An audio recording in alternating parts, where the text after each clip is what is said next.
warahmatullahi wabarakatuh.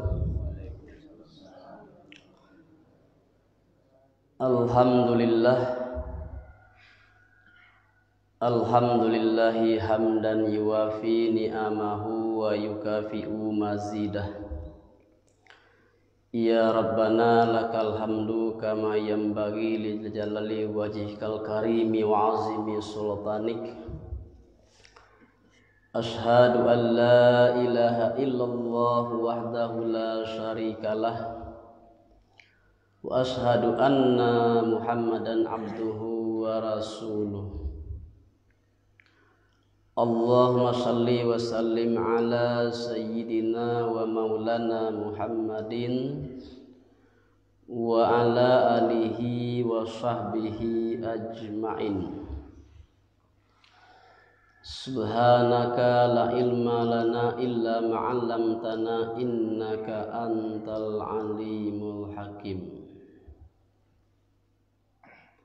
Bapak Ibu jamaah salat subuh rahimakumullah. Insyaallah pagi ini kita lanjutkan kajian subuh kita membaca kitab Tafsir Jalalain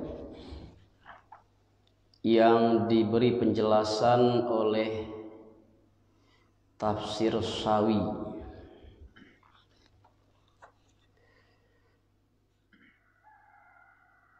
Terakhir kita membahas masih di Zalikal Kitabu. Artinya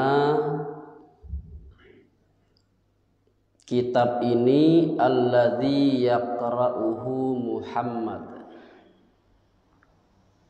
Kitab ini yaitu yang dibaca oleh Muhammad. Dimaksud dari kitab ini itu adalah Al-Quran.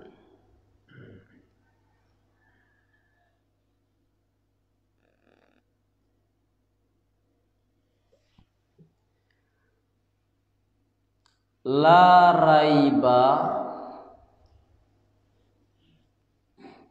syakka fihi. Di la raiba ditafsirkan dengan syakka fihi. Tidak ada keraguan, artinya syak pada atau tentang kitab itu.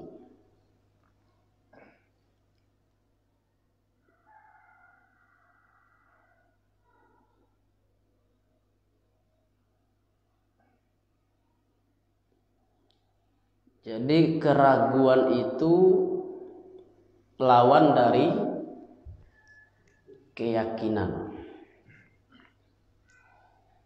Keyakinan itu atau kepercayaan itu memiliki tingkatan-tingkatan atau kadar. Dipercaya itu ada kadarnya. Kepercayaan yang penuh itu disebut dengan yakin. Kepercayaan 3/4 atau 75% itu disebut dengan zan. Nah, kalau kepercayaan itu 50% itu disebut dengan syak. Di syak itu separuh percaya, separuh indah. Kalau kadar kepercayaan itu hanya 25% itu disebut dengan waham. Di waham, syak, zan, dan yakin. Jadi ijtihad para ulama fikih itu hanya sampai pada tahap zan. Karena itu perbedaan pendapat dalam fikih tidak boleh saling menyalahkan. Makanya dalam mazhab yang empat itu para imam itu, para ulama itu tidak pernah saling menyalahkan dalam perbedaan furu'iyah atau dalam perbedaan fikih.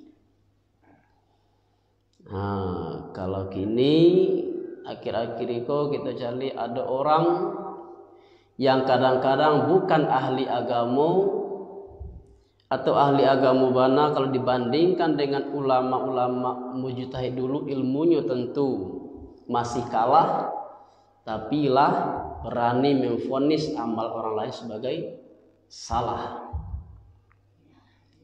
tidak sah. Jadi kalau berbeda aja itu tidak sah tuh, atau itu bid'ah tuh. Jadi itu alasannya kenapa para imam itu dalam masalah furu'iyah, masalah fikih, perbedaan fikih, tidak mau menyalahkan pendapat ulama lain, karena ijtihad itu hanya sampai pada level zan, tidak sampai kepada yakin, karena itu adalah hasil ijtihad manusia.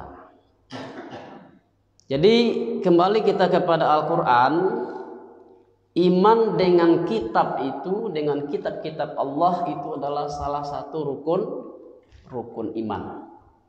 Di iman itu tidak boleh setengah-setengah. Atau ya kecurang awak percaya lai yakin indah. Di setiap yang percaya itu belum tentu yakin. Yang yakin itu full 100%. Tidak ada, tidak bakucak, tidak ada kurang. Di dalam rukun iman yang 6 itu harus mencapai level yakin. Lai percaya tapi entah iya entah tidak kalah. Itu namanya tidak yakin. La raiba ai syakka fihi, tidak ada keraguan, artinya syak tentang Al-Quran itu, tentang kitab itu. Annahu min indillah, sesungguhnya kitab itu dari sisi Allah. Jadi di situ ditegaskan bahwa Al-Quran itu benar-benar diturunkan oleh Allah. Al-Quran itu benar-benar wahyu dari Allah. Ini untuk menjawab tuduhan-tuduhan dari kaum Quraisy. Ada yang mengatakan kaum Quraisy itu Al-Quran itu hanyalah karangan Muhammad. Al-Quran itu adalah syair, atau Al-Quran itu adalah sihir, atau Al-Quran itu adalah nyanyian-nyanyian para orang dulu-dulu, para pendahulu, nenek moyang, asatirul awwalin, syair-syair dari orang zaman dulu. Jadi ini untuk menegaskan bahwa Al-Quran itu annahu min indillah, sesungguhnya Al-Quran itu betul-betul dari sisi Allah. Wa jumlatun nafi khabru mubtad khabr, wa jumlatun nafi khabrun mubtada'uhu zalika. Ilmu bahasa Arab, la raiba fi itu dalam ilmu tata bahasa Arab disebut sebagai khabar mubtada atau sebagai predikat, sedangkan mubtadanya adalah zalika. Wal isyaratu bihi lit ta'zim, isyarat dengan zalika itu untuk sebagai mengagungkan Al-Quran. Ini sudah kita jelaskan sebelumnya. Kenapa Allah memakai redaksi zalika, tidak haza atau hazihi, untuk mengagungkan Al-Quran. Hudan khabrun thani, khabru thani ay hadin, sebagai petunjuk. Hudan ini adalah kabar yang kedua. Ai hadin artinya sebagai penunjuk bagi orang yang bertakwa, sebagai petunjuk bagi orang-orang yang bertakwa. Ditafsirkan oleh pengarang tafsir Jalalain as-syairina ila taqwa. Nah, jadi yang dimaksud dengan muttaqin itu orang-orang bertakwa, as-syairin ila taqwa, orang-orang yang akan menjadi orang yang bertakwa atau calon orang bertakwa. Jadi Al-Quran itu petunjuk bagi calon orang yang bertakwa.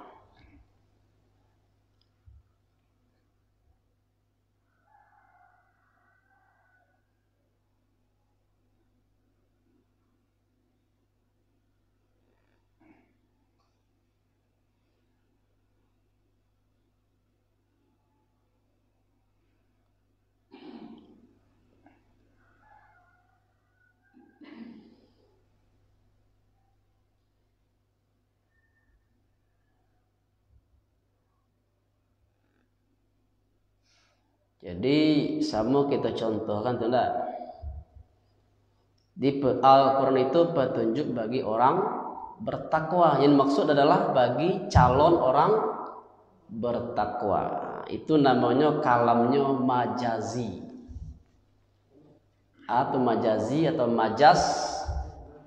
Nah, sama kita analogikan dalam bahasa kita, sedang mangatu bu, sadang mabui ayange. Dan kita abu itu ayange atau ayi dingin? Ayi dingin. Iya. Bako yange disebut. Mangga tu mananak nasi. Lah jadi nasi enggak ditanak ya enggak? Jadi bubui lah. Jadi mananak bareh, itu namanya majazi. Masak nasi mabuh yange, langit enggak ada bui oleh. Jadi itu sama sih perbandingannya. Al-Quran itu petunjuk bagi orang yang bertakwa, artinya calon orang yang bertakwa, orang yang akan menjadi orang yang bertakwa. Jadi kalau lah bertakwa memang jadi petunjuk lah ya kan itu. Jadi di sini Bapak Ibu jamaah sekalian, kenapa Allah hanya mentaksiskan atau hanya menentukan, mengkhususkan Al-Quran itu petunjuk bagi orang yang bertakwa, sedangkan Allah sudah menyatakan bahwa Nabi Muhammad itu diutus untuk seluruh umat manusia. Nah, bama kondisiku disebut hanya lil muttaqin. Al-Quran itu hanya bagi orang yang bertakwa, hanya petunjuk bagi orang yang bertakwa. Orang yang tidak bertakwa baca roy, non muslim baca roy. Jawabannya adalah likaunihim intafa'u bisamaratihi. Karena hanya orang yang bertakwa itu yang mengambil manfaat dari Al-Quran. Jadi memang Al-Quran itu ditujukan untuk seluruh umat manusia. Tetapi yang mengambil manfaat, yang menerima petunjuk Al-Quran itu hanya orang yang bertakwa, calon orang yang bertakwa, yaitu orang yang telah beriman dengan Allah Subhanahu wa ta'ala. Bimtisalil awamiri wajtinabin nawahi, dengan mengikuti segala perintah Allah dan menjauhi segala larangan Allah. Itu orang yang bertakwa itu.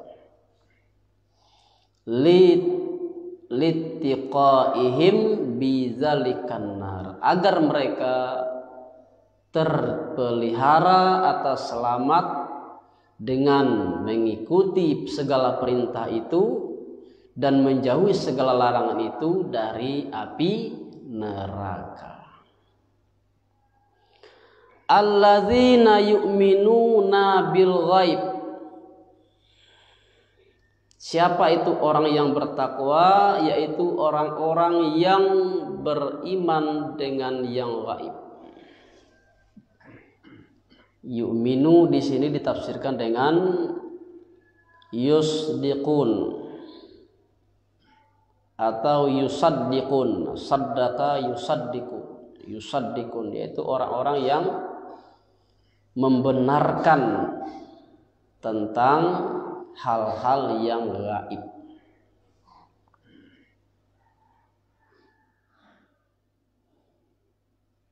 Jadi sifat yang pertama dari muttaqin atau yang bertakwa itu adalah mereka mempercayai atau membenarkan adanya yang gaib.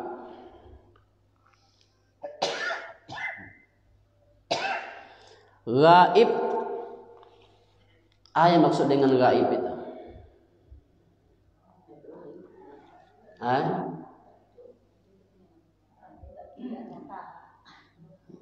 Ada tapi tidak nyata.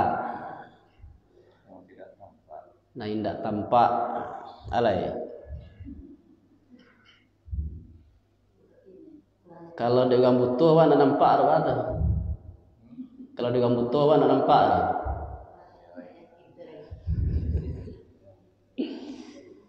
Jadi maksudnya sama ternyata. Jadi maksudnya adalah yang gaib itu segala sesuatu yang tidak bisa dicapai oleh panca indera manusia, itu gaib.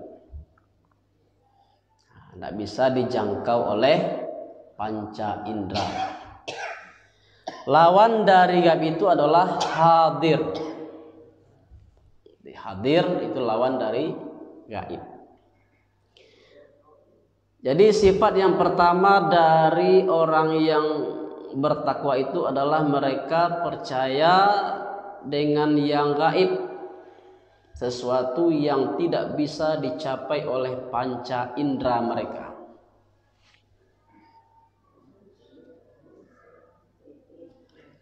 Atau contohnya yang gaib, iblis. Bisa tidak iblis itu dicapai oleh panca indera manusia? Iblis, syaitan, malaikat, surga, neraka, aras, kursi, luh, kalam, itu semuanya adalah hal yang gaib. Jadi orang yang beriman, walaupun segala hal yang gaib itu tidak bisa dicapai oleh panca indera mereka, mereka tetap percaya, yakin. Kenapa? Karena sudah dikabarkan di dalam Al-Quran, sudah diberitahu oleh wahyu. Termasuk Allah Subhanahu wa Ta'ala itu gaib. Karena Allah itu tidak bisa dicapai oleh panca indera. Jadi Bapak Ibu, kalau kita cari di barat, di abad modern itu ada namanya aliran materialisme. Atau aliran materialisme, aliran yang hanya percaya adanya hal-hal yang bersifat materi. Aliran itu tidak percaya ada sesuatu yang lain yang bersifat non materi, atau boleh juga disebut dengan aliran empirisme. Nah, makanya aliran itu tidak percaya adanya ruh. Di dalam diri kita sendiri kok ada hal yang gaib, namanya ruh. Pernah tidak kita mengetahui atau mengetahui hakikat dari ruh kita itu? Padahal ruh itu ada dalam diri kita sendiri. Pernah enggak kita bisa mencapai ruh itu dengan panca indera gitu? Enggak bisa. Jadi makanya dalam aliran filsafat barat itu mereka tidak meyakini adanya ruh.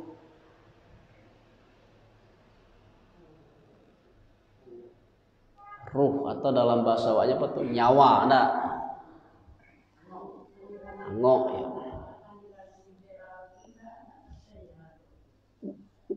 Nah, kalau aliran Islam liberal itu hanya mereka terpengaruh dengan pemikiran barat, terpengaruh dengan cara pemikiran barat, tapi bukan dari segi keimanan. Kalau segi keimanan, kalau orang lah ikut dengan aliran materialisme itu, mereka tentu sudah murtad. Tapi cahayanya ada Tuhan, karena Tuhan itu bersifat non materi. Nah, jadi dalam aliran itu, aliran psikologi barat pun dikatakan ruh bagi mereka itu adalah hanya reaksi biologis. Jadi reaksi dari organ manusia itu, reaksi dari utak itu, itulah yang menimbulkan kehidupan dalam tubuh manusia. Jadi kalau manusia itu sudah mati, sudah meninggal dunia, habis, selesai cerita. Nah, tidak ada yang namanya ruh itu. Di dalam Islam itu bertentangan. Dalam Islam manusia itu terdiri dari yang pertama jasad, yang kedua adalah ruh. Jasad dan ruh itulah dua hal yang berbeda, yang kemudian disatukan. Nah, ketika manusia itu meninggal dunia, ruh tadi berpisah dengan jasad. Karena itu dalam pemikiran filsuf muslim mengatakan bahwa kehancuran tubuh tidak akan menyebabkan kehancuran ruh atau kehancuran jiwa. Ya, walaupun jasad kita kalau masuk ke dalam liang lahat, masuk kubur, jasad kita sudah hancur, bahkan tulang belulang pun sudah hancur, namun ruh kita tetap utuh. Jadi ruh itulah hakikat dari manusia. Jadi kalau kita baca Al-Quran, ruh itu sudah diciptakan sebelum adanya jasad. Dan ruh itu sudah bersaksi bahwa Allah itu Tuhannya. Alastu birabbikum qalu bala syahidna. Ruh itu dulu ditanya oleh Allah, bukankah aku ini Tuhanmu? Segala ruh itu menjawab, benar. Bala syahidna, benar. Kami bersaksi bahwa Engkaulah Tuhan kami. Jadi itu kita buat perbandingan dengan pemikiran di Barat. Adanya aliran yang tidak percaya adanya hal yang gaib, yang dalam bahasa filsafat disebut dengan metafisika. Hal-hal yang bersifat metafisik. Sehingga mereka mengatakan bahwa Tuhan itu tidak ada. Jadi ada namanya pakar kosmologi modern di Barat itu yang pakar tentang teori penciptaan alam semesta. Pakar tentang bagaimana proses terciptanya alam semesta. Siapa namanya?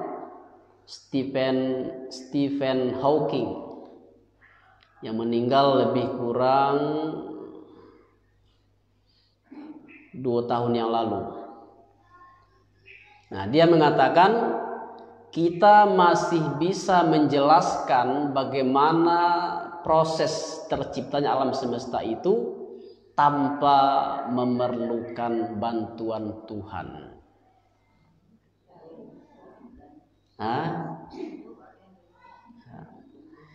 Jadi katanya nyu bisa menjelaskan bahwa proses mengkotor cipta alam itu tanpa membawa-bawa nama Tuhan. Jadi menurut mereka adalah alam itu tercipta dengan sendirinya. Nah, itu contoh dari aliran materialisme di barat yang tidak mempercayai hal yang gaib, hanya percaya kepada hal-hal yang tampak yang bisa dicapai panca indera, sehingga mereka menafikan adanya Tuhan. Nah, termasuk di situ adalah yang terkenal siapa namanya Karl Marx. Ajarnya disebut dengan Marxisme. Itulah pemikirannya yang nanti menjadi aliran ideologi di barat, komunisme. Nah, Marx itu mengatakan agama itu adalah candu masyarakat. Agama itu hanya sebagai candu, bukan kalau kecanduan itu kan susah mantian ya. Di agama itu hanya sebagai candu, sekedar candu bagi masyarakat. Jadi Bapak Ibu sekalian, itulah salah satu sifat dari orang yang beriman. Mereka percaya dengan hal yang gaib, yaitu hal-hal yang bersifat non materi atau hal-hal yang tidak bisa dicapai oleh panca indera. Nah, termasuk yang gaib itu adalah Allah Subhanahu wa ta'ala. Walaupun Allah itu bersifat non materi, Allah itu bersifat gaib, tidak bisa dicapai oleh panca indera manusia, tetapi Allah itu bisa dicapai dengan akal manusia. Akal manusia bisa menetapkan bahwa Allah itu wajib adanya, artinya mesti ada, tidak dapat tidak. Makanya disebut sebagai wajibul wujud, wujudnya yang wajib. Sebaliknya alam semesta bersifat mungkinul wujud, mungkin artinya mungkin, wujudnya mungkin. Ana mungkin tadi itu ada atau tiadanya, dua-duanya bisa diterima oleh akal manusia. Bapak Ibu sekalian, demikian dulu kajian tafsir kita pagi ini. Insya Allah nanti kita lanjutkan. Subhanakallahumma bihamdika asyhadu alla ilaha illa anta astaghfiruka wa atubu ilaik. Assalamualaikum warahmatullahi wabarakatuh.